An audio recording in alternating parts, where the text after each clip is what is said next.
Greetings, this is Tariq X with National Network View. First, I would like to apologize due to our technical difficulties. We will not have Doshan Farad on to talk about Cointelpro 2.0. Tonight's show, I will sit down with Brother Louis Ali to talk about land development, self-sufficiency, and separation. Afterwards, Vernon Muhammad will discuss cryptocurrency, financial literacy, and building wealth. Before we get into those top news, let's do a recap of the current events we've covered recently. On yesterday's show, NNV News anchor Rosalind Parks, guest Jeremy Peaches discussed his Fresh Life organic business. And when we had you on previously, you have since interviewed regarding justice for Black farmers. Can you tell us a little bit about that? So yes, ma'am. So I was interviewed by two organizations. One, I think it was the local ABC 13 news station, and also the another African American national news network about the Freedom for Black Farmers. It's a Justice Act, an act that hasn't necessarily been passed, but has been proposed in the legislation to be able to provide debt relief in terms of farmers and their land and their loans, as well as some new and beginning farmer programs for specifically African American, or in the USDA terms, socially disadvantaged farmers, which could span across all kind of other races as well. NNV Weekly contributor Brian E. Muhammad discussed the Israeli-Palestinian conflict and war on the horizon. Did Israel's treatment of the Palestinian Muslims during the holy month of Ramadan escalate the Israeli-Palestinian conflict? Well, it did. It did. I think it added to a number of issues that was already going on. But I think that with the attack at Al-Aqsa Mosque, which is the third holiest site for Muslims in the world, behind the two holy sites in Mecca and Medina,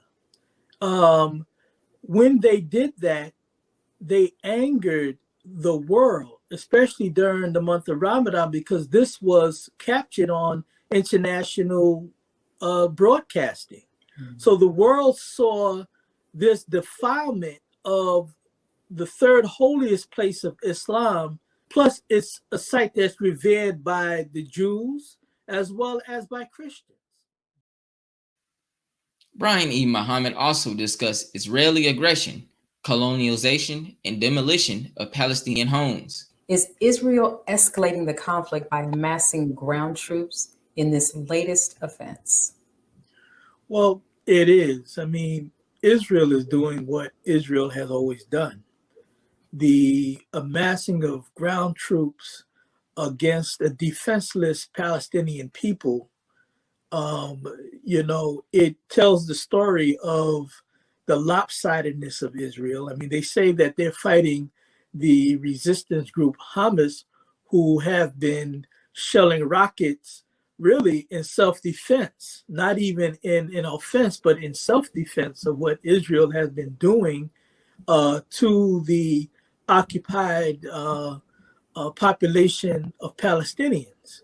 And so by them putting ground troops along with this bombardment of air raids that have been going on since the 10th of May, it only exacerbates things.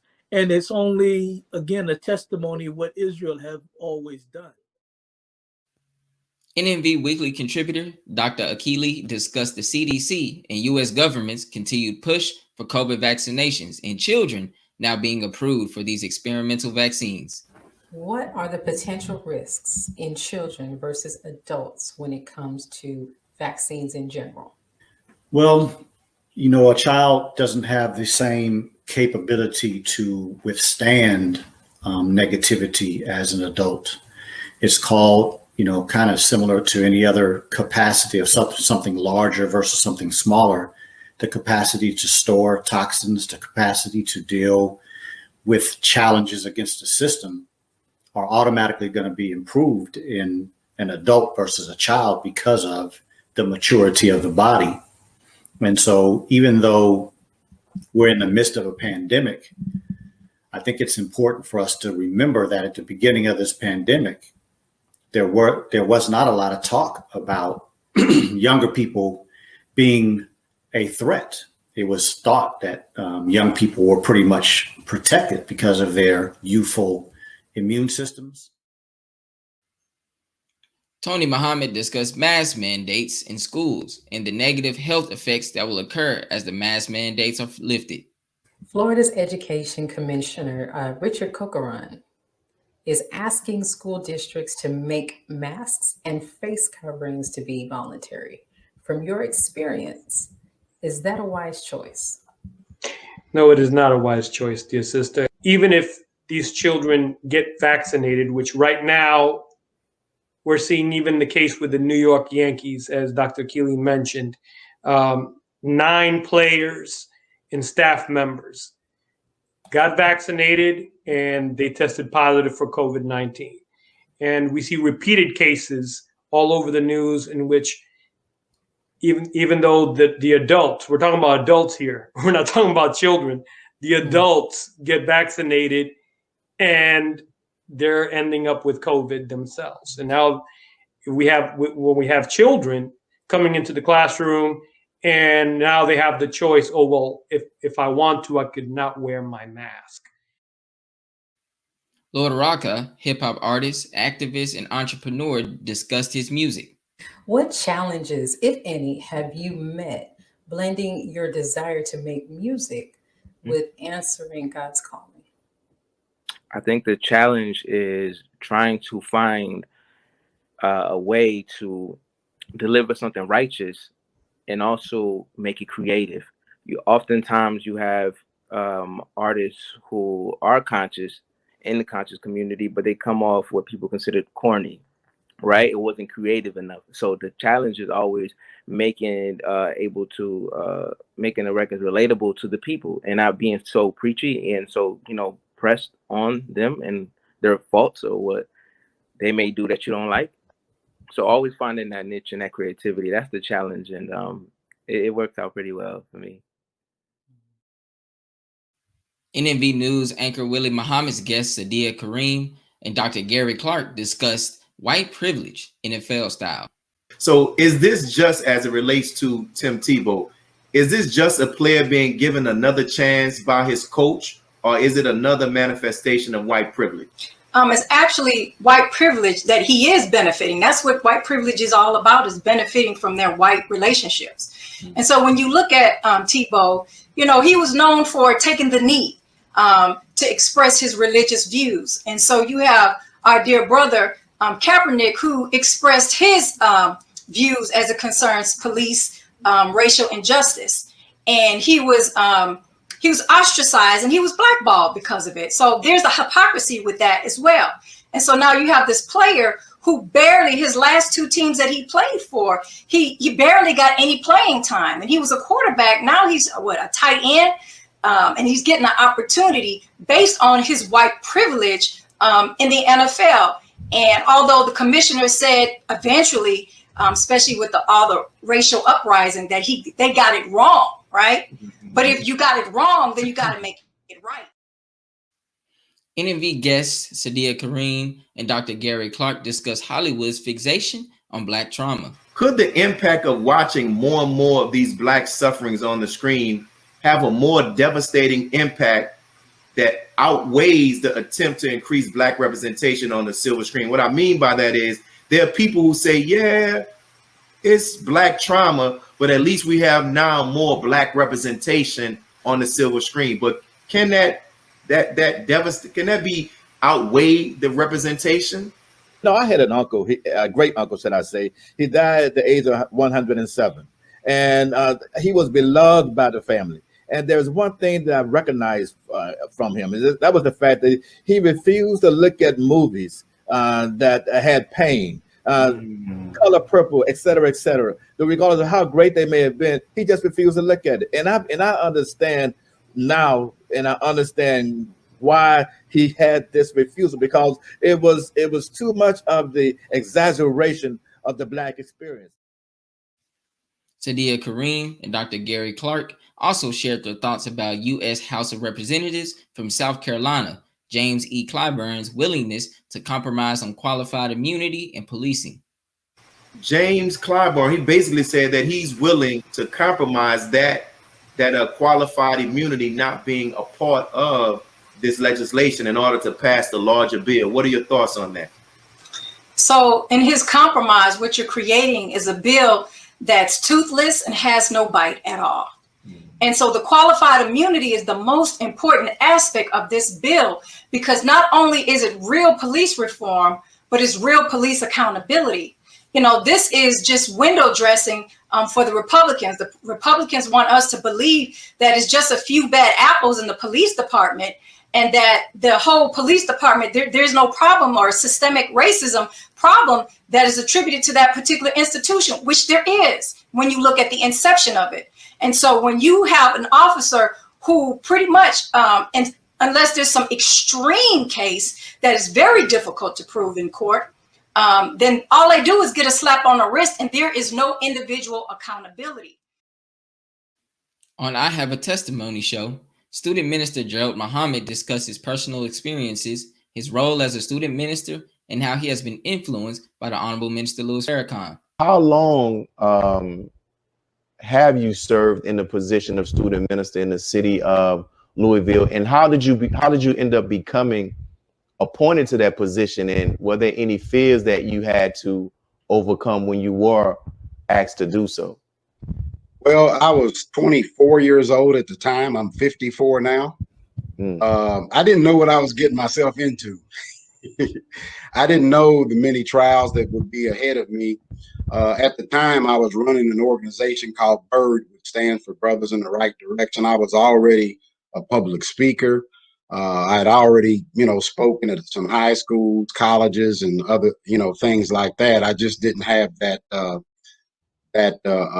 spiritual, connection at the time. But I wanted to speak and to share. I guess my reluctance was I didn't feel like I was worthy, to be an example for other brothers and sisters. So let's pause for announcements from our sponsors.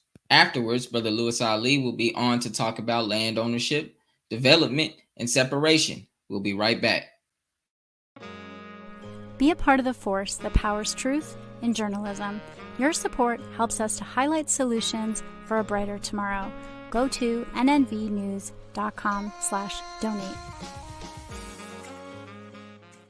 Asiatic Minds, online education, helping our children to discover their God-given skills, gifts, talents, and passion that will allow them to see their greatness, as well as the greatness of our people, and upon discovering that greatness, infusing them with the desire to use it for the betterment of themselves, their families, our people, and the world. Call now, 502-219-4848. This is Sister Sajda Muhammad. We are proud to announce that the Sajda House commemorative Elijah coins are finally here. This priceless heirloom, made from recycled copper from the messenger's home, is now available at sajdahouse.com. The hashtag #BankBlack social media campaign made strides not only in revolutionizing how we bank, but also how we think. The movement inspired thousands of African Americans across the country to transfer or deposit millions of dollars into Black-owned banks. These are banks that will invest in urban communities, employ African Americans, support Black businesses, and inspire Black home ownership. This is a very proud moment for our culture as we are taking small but significant steps towards building Black power through Black wealth. Thank you for tuning in to NNV News. Please share your thoughts with us in the comments section below. Follow us on social media at NNV News, and please subscribe to our YouTube channel, National Network View. This is Clifton Muhammad with nnvnews.com.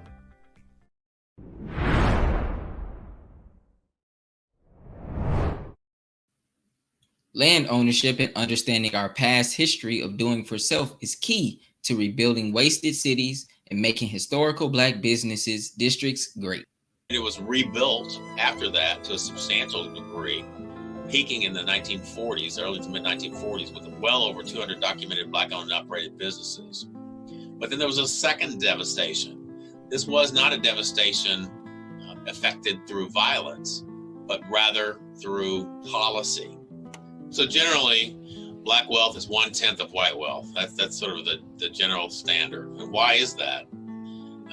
It's because the lack of the ability on part of African Americans to transfer wealth intergenerationally, because there are barriers to that. Among the barriers are these incidents, like the one in Tulsa, the massacre. It really obliterated Black wealth that would have otherwise transferred across generations. Joining us to discuss this is Brother Louis Ali. Greetings, brother. How you doing today? Peace and blessings, brother. Thank you so much for having me on this afternoon. Absolutely, brother. Thank you so much for joining us today. So from doing some research, I see that you are a landowner and business owner. Your company is a land development company, and you are a land literacy activist. So what is a land literacy activist? As land ownership is a basis for freedom and economic self-sufficiency, what advice do you give Blacks who want to become landowners? Well, we always start with thanking the Honorable Minister Louis Farrakhan for lifting up the name of the Most Honorable Elijah Muhammad and making the FOI class available to somebody like me down south. Mm-hmm. Land literacy is to be competent in developing your own land so that you can produce your own food, clothing, and shelter for yourself. So it has to do with competency. At one point in our development, the best skilled tradesmen were Black. Mm-hmm. We built everything. But after Brown versus the Board of Education in 1954, white people came back to Louisiana and Mississippi and Alabama and Georgia, and they were really angry. And they created what is called in Louisiana, the Contractors Board, where the Black skilled tradesman who was proficient at his skill was building all the houses, doing all the concrete, doing all of the infrastructure. They made it illegal for him to do it unless he had a contractor's license in 56. Wow. And so that meant that Black men had to go work for white companies, and they took their whole crew to work for white companies. See, this is one of the tricks to get us out of the skilled trades. Well, if you work on a job, then you can't train your young boys in the skilled trades, in the building trades. And you leave the next generation land illiterate, and you force them, you socially engineer them into dependency, so that even if somebody gives you some land, you don't quite know what to do with it anymore. Well, this was done by design. And I'm grateful that the Honorable Minister Louis Farrakhan has opened up the door to highlight it, and that now we're bringing young Black boys back into the skilled trades so that we can be free to do something for ourselves. Yes, sir. That's important. That's an interesting fact that you gave us. You said it was the Contractors Board of 1956. Is that what it was again? Yeah, they set up contractors boards. And so in order to be a contractor, whereas before you just had to have a skill, right? And you could go build houses, you could do the plumbing, you could do the electricity. Well, when they set up the board and put it in tricky language, many of the elders couldn't read or pass the contractor's test. Right. So that meant that the big white companies got the best skilled tradesmen. See, they socially engineer us out of it. And oftentimes when we think of a knowledge of self, we're thinking of reading history books and reading books. But part of the knowledge of self is knowing the legacy of your father and grandfathers and how they lived off the land and were self-sufficient, and how you take skills and trades from one generation to the next generation. And you know as well as I that Africans had a different perspective on death. Right. We believed in transition, meaning that all of the knowledge, wisdom, and understanding that I have, I put that knowledge and wisdom in the generation of young men coming behind me, and we get eternal life because they can perfect whatever I started. That's right. That's right. Yes, sir. You know, as a community activist, you have been involved in various forums and town hall meetings discussing rebuilding Black communities and separation. So when you say separation, what do you mean? What steps must we take to rebuild thriving communities and create generational wealth that pushes over to the next generation? Well, the first step is we need a man. Mm-hmm. I can't say how much that man, the Honorable Minister Louis Farrakhan, means to this movement. Mm-hmm. Let me say something about image. You know, image is how young Black boys have an imagination. Mm-hmm. And imagination is how we get a purpose and a will to do something and to be somebody special. And all of the masculine Black male images have just about been destroyed and so slandered that we don't pay any attention to them, except the Honorable Minister Louis Farrakhan. Mm-hmm. And so we want to separate so that we can do something for ourselves. We know that the land can produce something meaningful for us. Mm-hmm. And so in the Honorable Elijah Muhammad's economic blueprint and message to the Black man, under economics, he says that the first step of economics is to separate yourself from the slave master. Right. We must begin to move into close proximity with one another, with people who have like minds and like ideas. Mm-hmm. When we pool our resources together, we're not just talking about cash. Really, cash is the smallest thing on the economic scale. It liquidates your economics. But there are three components. Mm-hmm. Number one, you need land. Number two, you need skilled labor or army. Anybody that's a skilled laborer can easily be militarized. You understand what I'm saying?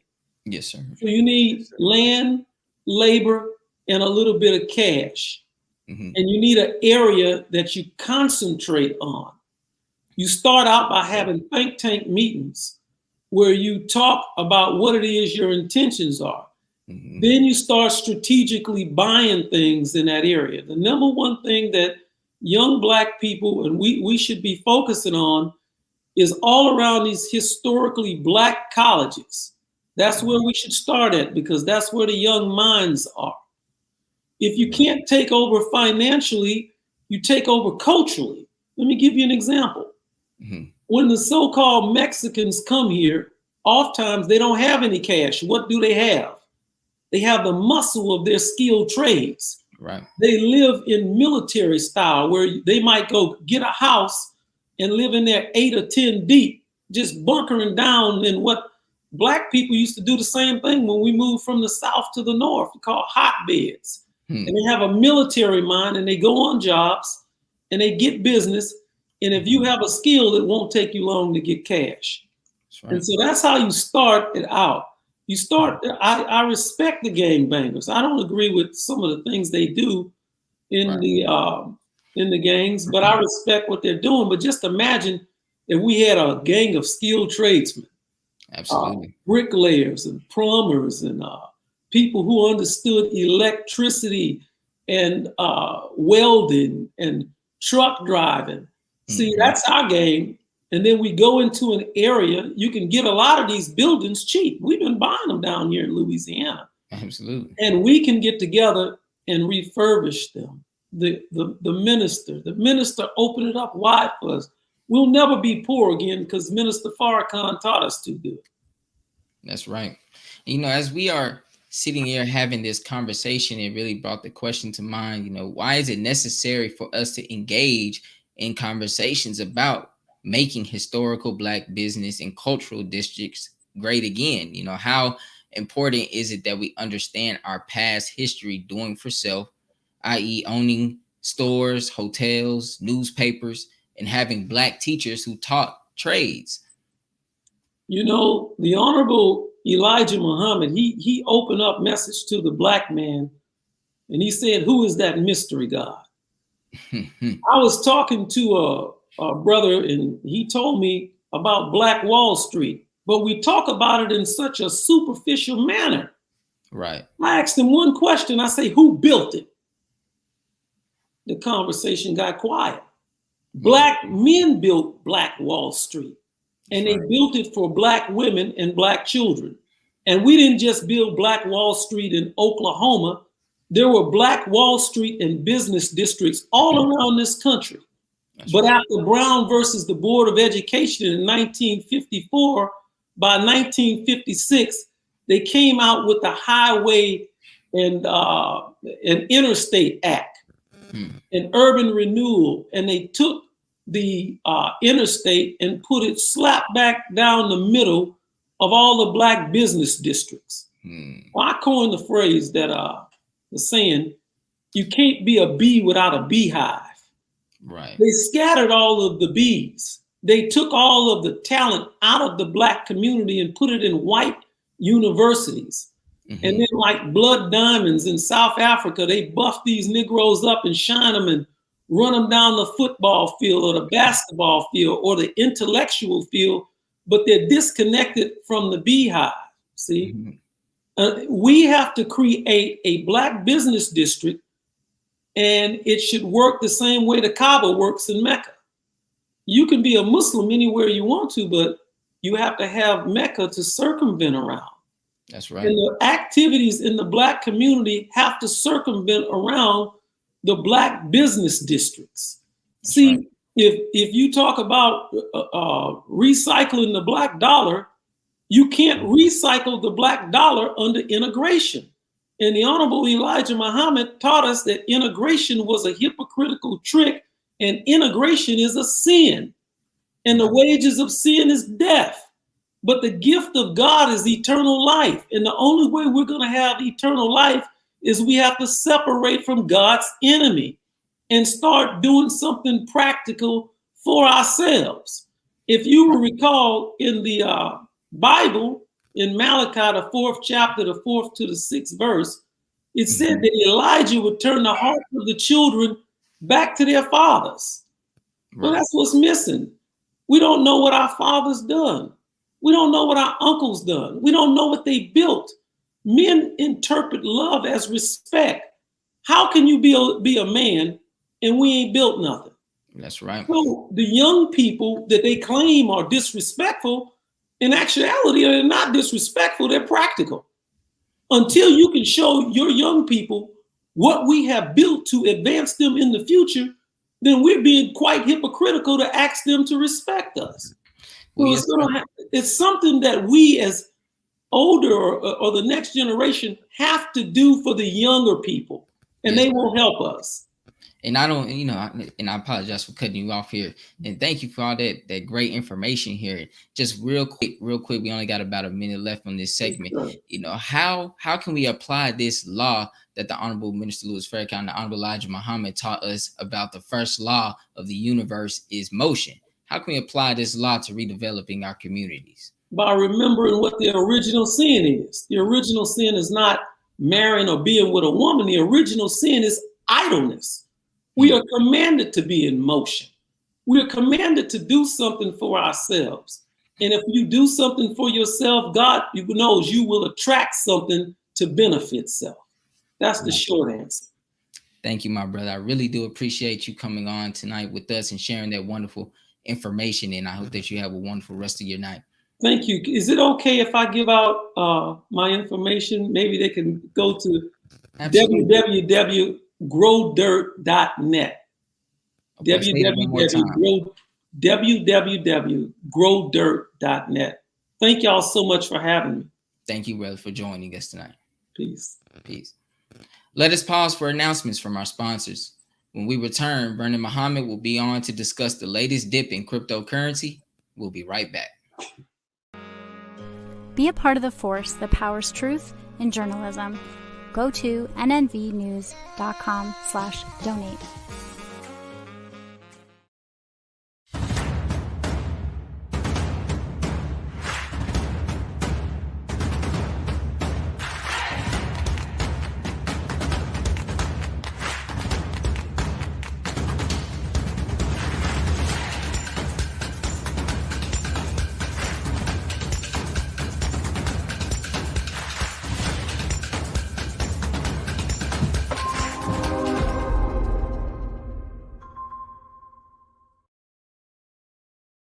Worldwide, 24 hours a day, 7 days a week. Download the Final Call Radio app and take us everywhere. On your phone, on your computer, on your tablet, on Instagram, Facebook, and Twitter. You can also log on to finalcall.com and click the Listen Live button or finalcallradio.com. Final Call Radio, the official voice of the Honorable Minister Louis Farrakhan and the Nation of Islam. Please share your thoughts with us in the comment section below. Follow us on social media at NNV News, and please subscribe to our YouTube channel at National Network View. I am Anissa Muhammad with NNVnews.com.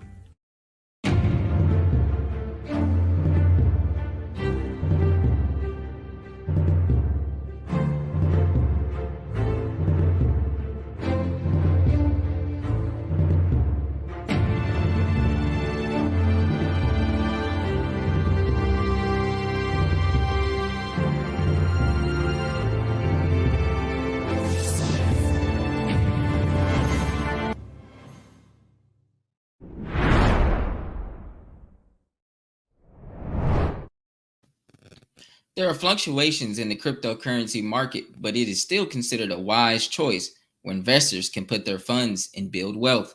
And you're talking about this, but I'm looking at this. I mean, 34% on it. I'm looking at the significant fall in the cryptocurrency. Elon Musk declared a top. Ether is down 40%. No, it's the Chinese. Saturday Night Live. It's the Chinese, Jim. Oh, well, it's the Chinese. Musk and China. They've tightened the restrictions that ban financial institutions and payment companies from providing services related to cryptocurrency. We've got to tell people here. It's a fresh crackdown. They want to create their own digital currency, we believe. By the way, it will only help their surveillance of everything that goes on in Chinese society because they'll know exactly who's spending what at any moment, one would expect. Well, Not to mention they have this idea of perhaps trying to replace the dollar sometime with their own Chinese digital currency. And they've had currency controls. Carl, I mean, look, I think we can relate, obviously, what's going on with Bitcoin with the sell-off in equities. But I think of course we can, right? I mean, that's why. But there's two kinds of equities. But this is related. No, but I had Greg Hayes on last night. So many of these youngsters, Jim, are trading. They'll get burned out. Joining us is our brother Vernon Muhammad to discuss this topic. Greetings, brother. How you doing? Greetings to you. I'm wonderful. How are you? Doing well, sir. Doing well. Thank you for joining us today. Thank you for having me. Sir, so that was a very interesting clip. As we can see, the world of cryptocurrency, technology, and blockchain has been a very interesting topic for the last few months, actually. So what's new in the world of blockchain technology this week? Actually, there's a lot of new and exciting things that are on the horizon, but as that clip put the focus on, we know that Elon Musk, who is the CEO of Tesla, a few weeks back made the announcement that you would be able to buy Tesla or services through Tesla using Bitcoin. Well, in a sudden change in this past week, he suddenly announced that, you're not going to be able to do that with Tesla anymore. You're not going to be able to purchase a Tesla or services using Bitcoin. And a lot of people look at people like Elon Musk, and anything they say, anything they do has a ripple effect. So you had that go on. A lot of people, reacted to what they saw come out, whether it meant something or whether it didn't. You also have to keep in mind the rise of Bitcoin and various cryptocurrencies over the last year. There's a lot of people who made a lot of money, and only they know when it's time to say, okay, well, I'm going to take some of that money off of the table and do some other things with it. So it's a normal thing for people who profited, made money, to take some money out of the market every once in a while. So you'll see dips, you'll see ups, you'll see downs. But there's also, as I said, new and exciting information on the continent of Africa. Ethiopia has become the first African nation to actually formalize institution of the blockchain as it relates to somewhat of a census, like a digital identity for all of its citizens. So again, the blockchain is just managing data management. Okay, so if you think of every citizen, even citizens that weren't being counted before or were only being counted on slips of paper, now there's an upgrade in technology in a way that that nation can account for all of its citizens as they move forward into modern times. So it's a lot of good things that are happening.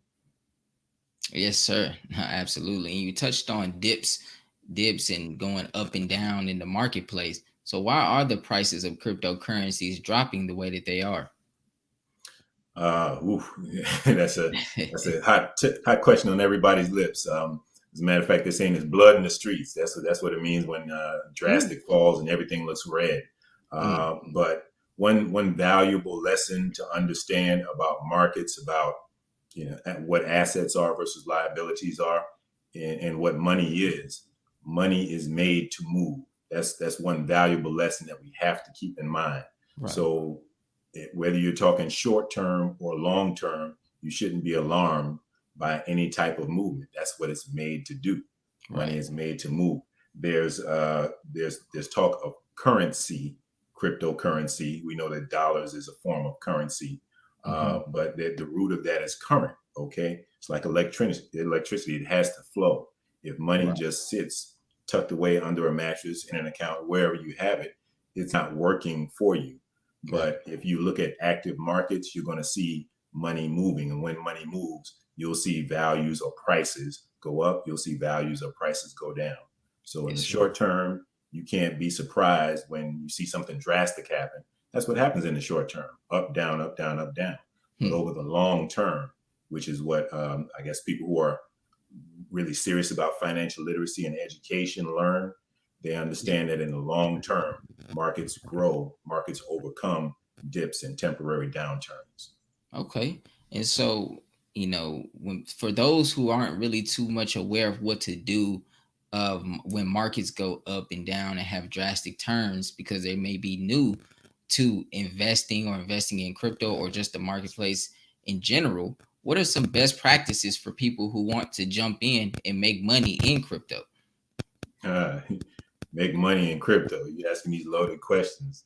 Let's take it back to the basics. I think the last time I was on, I tried to just give some basic education so that we can, start to build our financial IQ. So this time around, I want to put the focus on assets and assets versus liabilities. Okay. There's one way of thinking is, how can I make money quick? How can I make a quick buck? All right. We really want to move away from that way of thinking, right? And understand the difference between you making a buck or you making money, and understand the difference between that and an asset, owning an asset, which is something that makes money for you. There's only so many hours a day that you can work. There's only so many things you can do in a day to make money, right? The wise and more intelligent thing to do is to have assets that work for you, assets that will exponentially increase what you're able to make, earn, bring in as income. Okay, so an asset is something that you own that makes money for you or brings money to you. Okay, if I had a car and I rent my car out to somebody else who's driving when I'm not driving, my car is an asset. Even though I may have a car note on the car, it's out, it's earning money, and it's paying for itself plus some. So that's an asset. One of the things that we should do in this, especially in this environment, is learn the difference between an asset and a liability. A liability is something that just keeps money going out from you. Right. Case in point, if you look at all the cryptocurrencies that are out there and everybody's like, oh, which one should I get? I'm gonna try this one. I'm gonna try that one. Right. A lot of people are crying now because they bought themselves liabilities. Take the time to get the education, learn what's going to actually bring money to you versus what you're throwing your money away on. No, absolutely. Wow. So you put quotes around make money. So can you explain as to why you put quotes around make money and what is making money or what is not making money? I put the quotes around money because there are a lot of us who don't even know what money is, what real money is. If I've actually tried this with people, and there's a video out on YouTube where there's a wealthy guy who goes down to I think it's Del Marva or something like that in California, where all the rich and wealthy people live out near Venice Beach in California. And he's actually on the street and he says, hey, I have this gold coin, this 1 ounce gold coin, 1 ounce of gold. He says, look, I need to do something. I need to hop a bus or whatever he was trying to do. He said, I'll sell you this gold coin for $20. 1 ounce of gold is worth a lot more than $20. But no matter how many people passed him on the street, no one was willing to part with a $20 paper bill for 1 ounce of gold. Wow. Most people don't know what real money is. Just for the sake of clarity, that's something you should take all day long. Okay. If you compare a $20 bill and 1 ounce of pure gold, I would do that every day of my life if I could. But there's so many people who have no clue and won't budge in any different direction or even be willing to learn what the difference is between currency, cryptocurrency, money, real money, and what's the purpose of money. You know, what money is supposed to do for you and what you're supposed to do in relation to money. So a lot of it, again, just depends on education and depends on changing our mindset. There's something that Warren Buffett had a quote about markets and about the marketplace. He said, the markets are designed so that people with patience can slowly take the money from people with no patience. Wow. Think about that for a moment. Wow. Yeah, that's deep right there. That's very deep. And so you speak a lot on financial literacy and educating ourselves. Where can someone start to get financial literacy education in the first place? Stay plugged into NNV News. First of all, there's always something good coming here. I try to make myself available. I try to find conversations and initiate conversations on social media spaces in different forums, just to keep this conversation present among our people on as much of an opportunity as I can. There's something going on every day, and I try to, using my platform, goldmasterplan.info, just pull in various people who are engaged, whether it's artists who are learning or having a conversation about how can I get my art into an NFT, whether it's people who are at the retirement age. Not that I'm giving retirement advice or financial advice, but we're just having the conversation. People who want to know, well, what do I need to do? Or what I need to be aware of moving forward? How can I make smarter decisions for myself? Or whether it's somebody who's, Gen X, Gen Z, that's saying, hey, I'm not where my parents were, but I certainly see a different kind of future. And I want to create a different kind of future for the generations coming after me. There's conversations that need to happen at all levels. So, look for those type of things on social media platforms, here on YouTube, whether you're on Facebook or whether you're on Twitter. Wow. Thank you, brother. Thank you so much for that. So right now we're going to pause for announcements from our sponsors, and coming back up, we'll bring back on Brother Vernon Muhammad, and we'll talk a little bit more about cryptocurrency. We'll be right back. Be a part of the force that powers truth in journalism. Your support helps to combat false media. Cash App NNV News. Greetings from National Network View. This week's Final Call cover story headline memorializes the late, great DMX. Last week, DMX's life was celebrated at the Barclays Center in Brooklyn. Large crowds gathered to honor the legend. They were there to remember a man who wasn't afraid to express his pain with the world. The Honorable Minister Louis Farrakhan spoke via Zoom to the large audience. He delivered words of comfort, wisdom, and guidance to everyone under the sound of his voice. DMX will live on. This FCM volume number 29 edition features the middle page article is a transcript of what the Honorable Minister Louis Farrakhan said at the memorial. To read more, subscribe to finalcalldigital.com and tune in to the all-new Final Call Radio. This is the NNVnews.com Final Call cover report. This is Sister Sajda Muhammad. We are proud to announce that the Sajda House commemorative Elijah coins are finally here.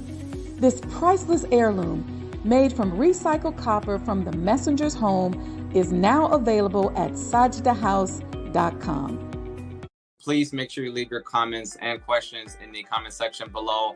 Follow us on Facebook, National Network View, and make sure to check us out on Twitter as well, National Network View. This is Sergio Gutierrez with National Network View, signing off.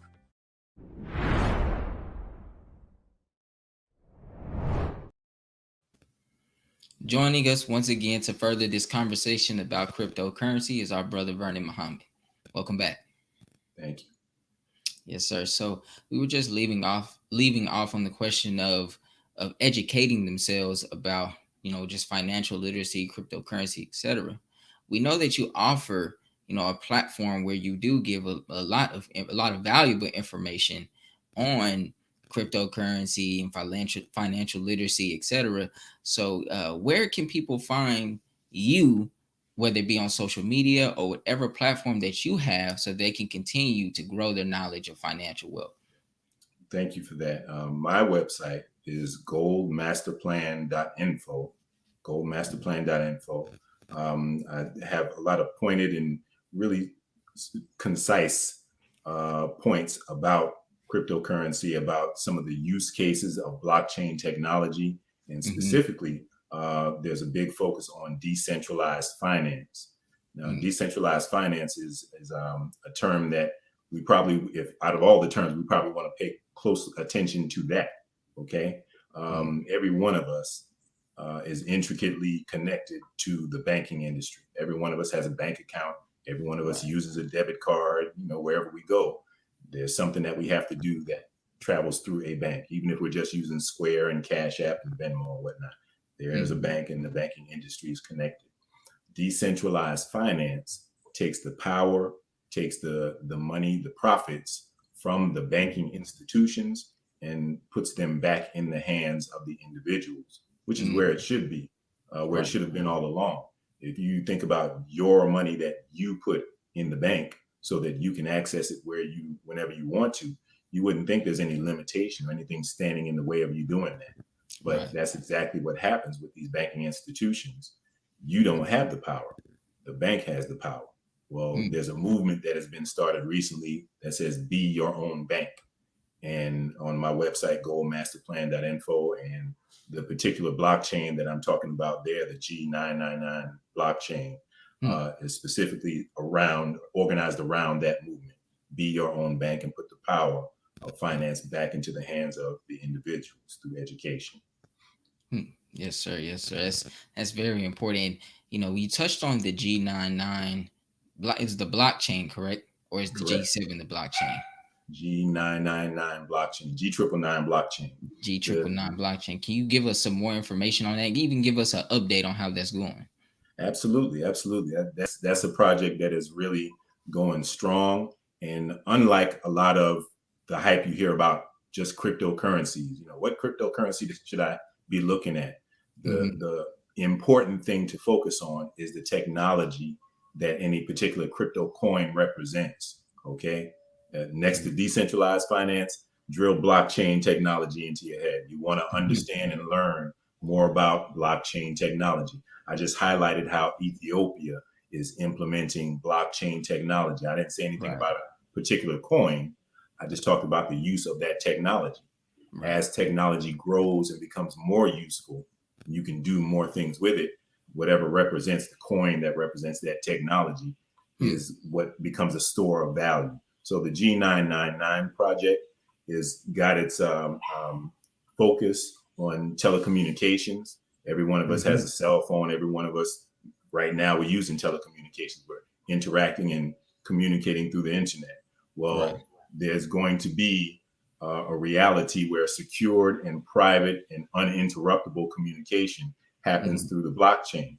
Right now, if you made YouTube mad, they would stop you from broadcasting what you wanted to broadcast. But the blockchain and the next evolution of the internet takes all of that away. So really, the G99 project and blockchain projects in general, what they're evolving to is taking away the middleman, taking away the power from those who could disenfranchise and putting it back in your hands.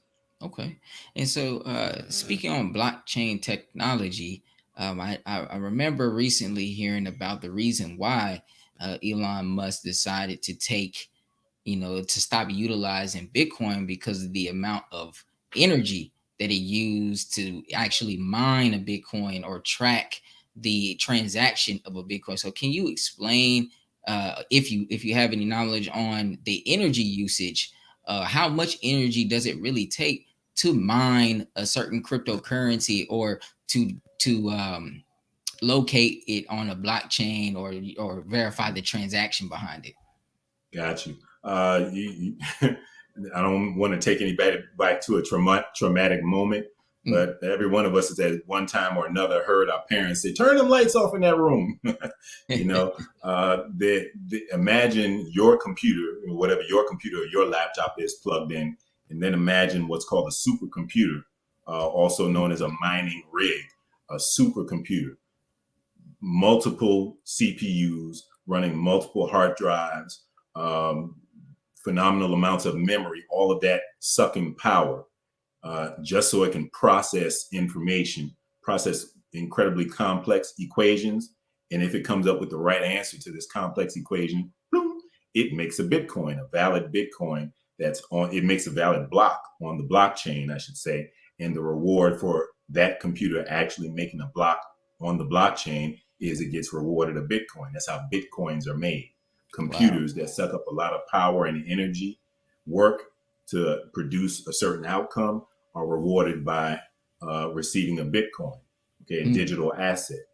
That whole way of doing things is changing. So the blockchain is going from that way, what's called proof of work, the way that a cryptocurrency is mined or minted into existence. It's moving from that to what's called a proof of stake, where you have individual nodes, whether it's a laptop like you're on or like I'm on, or a much smaller computer that doesn't take up as much energy, doesn't jack up the light bill like mining rigs do.